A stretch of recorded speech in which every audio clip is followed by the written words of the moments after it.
Good, y'all, it's your boy Chris. Welcome back to another brand new video, twin. Y'all see what we got going on. We have a real crazy video, and it's actually 3 parts to this, I'm not gonna lie. But we have the dark side of Showtime, what the NBA does not know. It's part 1 right here. Obviously I wouldn't skip the other parts. Y'all let me know too down in the comment section if y'all want the other parts too. Honestly, I might keep on letting them, but we're gonna see. But I didn't also drop videos on my main channel, and I drop videos on this channel, and check out all the other videos too on all the other channels too. Follow me on all my social medias. Leave a like, comment if you're new to this channel. Go ahead and hit the subscribe button. You know, I'm just kind of, you know, I really want to get right into this for real, cause long little joint, I think. So I'm excited for this one. So y'all already know what to do. But thank y'all, love y'all. I mean it from the bottom of my heart. Let's go. Let's get right into this, man. Let's see what the dark side of Showtime's talking about.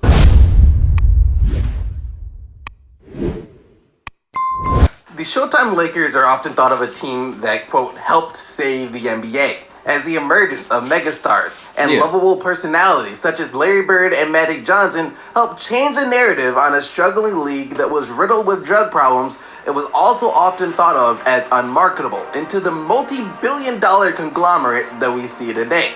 Magic Johnson, the charismatic leader with an infectious smile, and Larry Bird, the humble superstar with an unrivaled competitive spirit. Winning a total of 8 championships and 6 MVPs combined throughout the span of the 80s, Bird and Johnson delivered fan performances that would go on to echo throughout basketball history on a nightly basis. However, while the good side of these 2 legendary players and their respective teams who helped save the NBA are idolized in our little succinct of humanity, what about their more shadowy side, the darker side to their colossal egos that they don't want you to know or remember? I will say, hold on, let's just, before we go back, it's my first time actually seeing Bird with any type of accessories on. Accessory Bird might go wild. Darker side to their colossal egos that they don't want you to know or remember. Especially for Magic Johnson and these Showtime Lakers, who former Showtime Laker player Michael Cooper put it, were a team full of whores, and Magic Johnson was the biggest whore. See, while I did find myself in awe while learning of the success and greatness that Magic Johnson and the Lakers of the 80s achieved, I was in even more awe when I learned of some of the more promiscuous, jaw-dropping acts that took place behind the scenes of the show being put on at the Staples Center. And that is what we're going to be taking a look at today. The shadow side of Magic Johnson and the Showtime Los Angeles Let's do Lakers. this. Let's get into it. Before we begin though, quick... I'm not getting paid, dog. Listen, we could do that, but let me have the promo and we lock in. How about that? Before I was married, I truly lived the bachelor's life. I'm no Wilt Chamberlain, but as I traveled around NBA cities, I was never at a loss for female companionship. I confess that after I arrived in LA in 1979, I did my best to accommodate as many women as I could, most of them through unprotected sex. Oh no, he crazy. This quote was from Magic Johnson detailing how he came about to attract the HIV/AIDS virus during his career. I did the best to accommodate as many women as I could.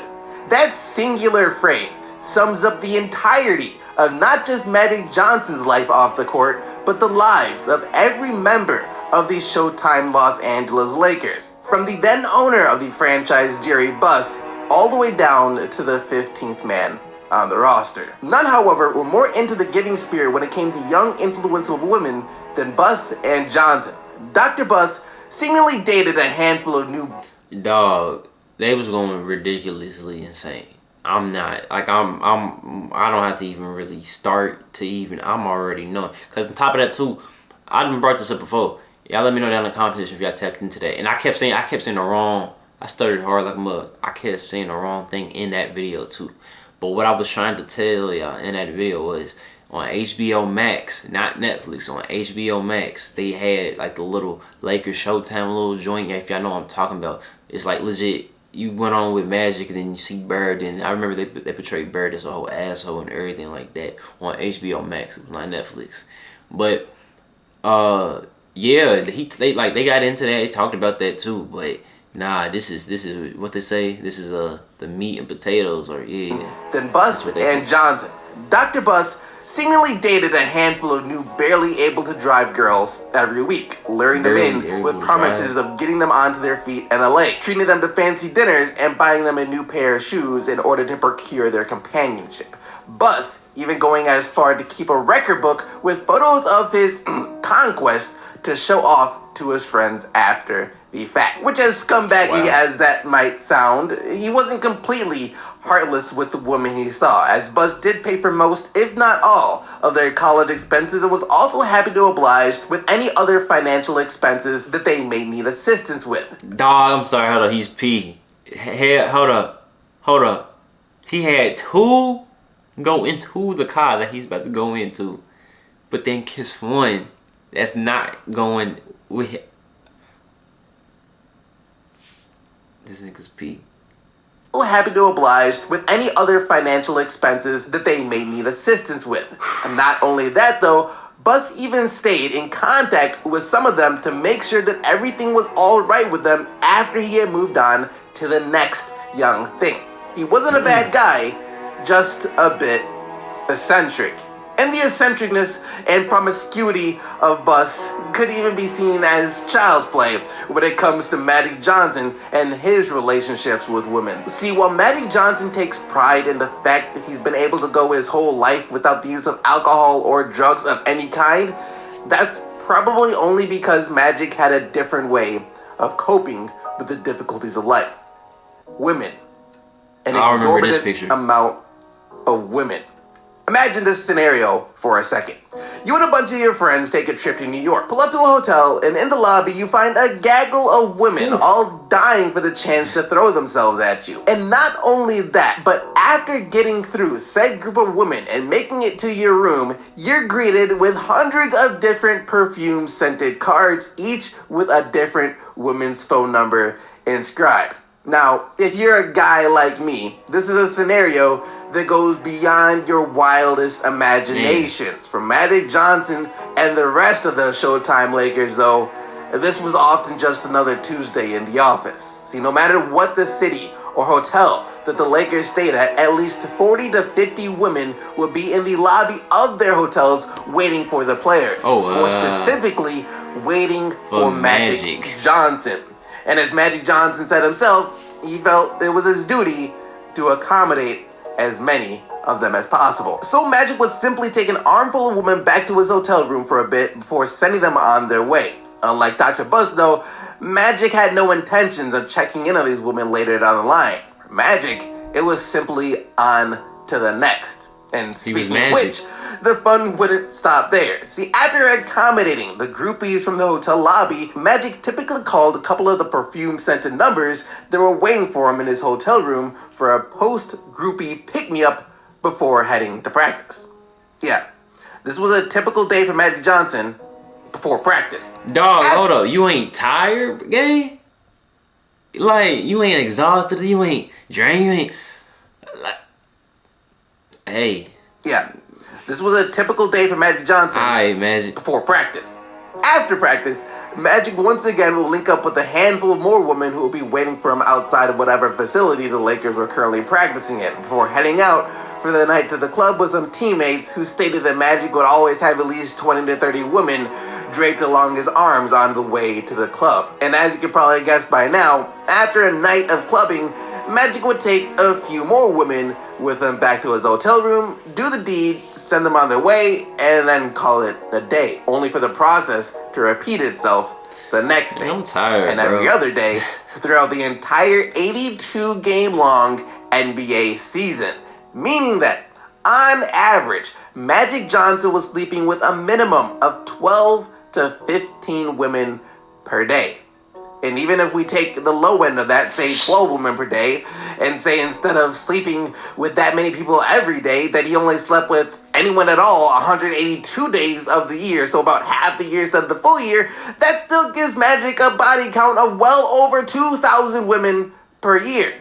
And that's looking at the lowest possible scale, with the high end of the scale being anywhere from around 5,000 to 6,000 women per year. Holy shit! If you're taken aback by the sheer number of women that Magic... Hold on, no, wait, time out. That was out of pocket. Let's do it again. anywhere from around 5,000 to 6,000 women per year. Man, this nigga going crazy. If you're taken aback by the sheer number of women that Magic presumably slept with in his life, he's not stopping. Well, you're in for a real shock once you learn of what took place during some of the parties that Magic Johnson would throw at his LA mansion, where he would invite women by the dozens, from Hollywood actresses to strippers to college students. There would be women who had encounters with athletes before it and bragged about the athletes that they've been with. And then there are also women who were a lot more discreet. Women for whom this was a very secret life. They would not want the rest of the world, particularly their significant others and husbands, to know of. Because if you were a woman attending one of Magic Johnson's notorious house parties, being down for anything was a requirement. As one of Magic's former teammates put it, by the stroke of midnight, everyone had to be busy. If a guy complained that a girl wasn't getting busy, Magic would show up and make her get busy. And should she refuse, she'd be kicked out and barred from attending any future festivities. How crazy is that? Can you imagine what would happen if this story broke today? Fortunately for Magic and the rest of his teammates, though, this was a time well before social media and phones with cameras, so they didn't have to worry about footage or pictures getting leaked to the masses. Magic and the rest of his teammates, though, this was a time well before social media and phones with cameras, so they didn't have to worry about footage or pictures getting leaked to the masses. No face, no case. Unfortunately for Magic and the Showtime Lakers, though, they had one of the dumbest humans to ever exist on their team, Mark Landsberger. Now, when I say Mark Landsberger was one of the dumbest humans to ever exist, I don't say that to be mean in any way. It's simply, well, the truth. Who is he? Mark Landsberger is historically dumb. Michael Cooper. Mark was a nice kid, but he was dumb like a post. I'm guessing he could not walk and chew gum simultaneously. Lakers VP of Banking. I hired Mark to give an hour-long rebounding course at a summer basketball camp. He ran out of words in 5 minutes. Lakers assistant coach. And my personal favorite, on his first day of practice with the Lakers, Landsberger, with the dead serious face, asked, "Do you guys run any rebounding plays?" Bro, get this nigga out of here, bro. hey, bro, on some Y'all, how much was I paying him, bro? Y'all was not paying him a penny or a dime. Bro. Who allowed this? Bro, I can see what a dead straight face. Do you guys run any rebounding play? He must be cold. He gotta be cold. He gotta be extremely cold. He really has to just know basketball. Like, on strictly basketball. His face asked, "Do you guys run any rebounding plays?" Because that's insane. He was dumb, which is why none of his teammates should have been surprised in the slightest bit when Landsberger, despite sleeping around on his wife with plenty of women, outed the entire Lakers roster to his wife for their not-so-kosher behind-the-scenes behavior. No, he didn't. Groupies, the hotel lobby groupies, the scented phone card groupies, the post-practice groupies, the post-game groupies, and even the post-groupie groupies. Landsberger, completely unforced, by the way, told his wife everything. This nigga's a snitch. Oh my gosh. Bro, nah, this is the correct. This man right here is, he's the he's like, he's on, I can't even talk right now. This is Hall of Fame of snitching. This is Hall of Fame of snitching. You didn't have,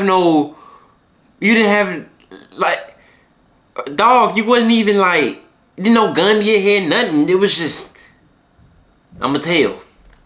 On the whole game, like on whole squad though. Not just, like on the whole squad. Wow. That's insane.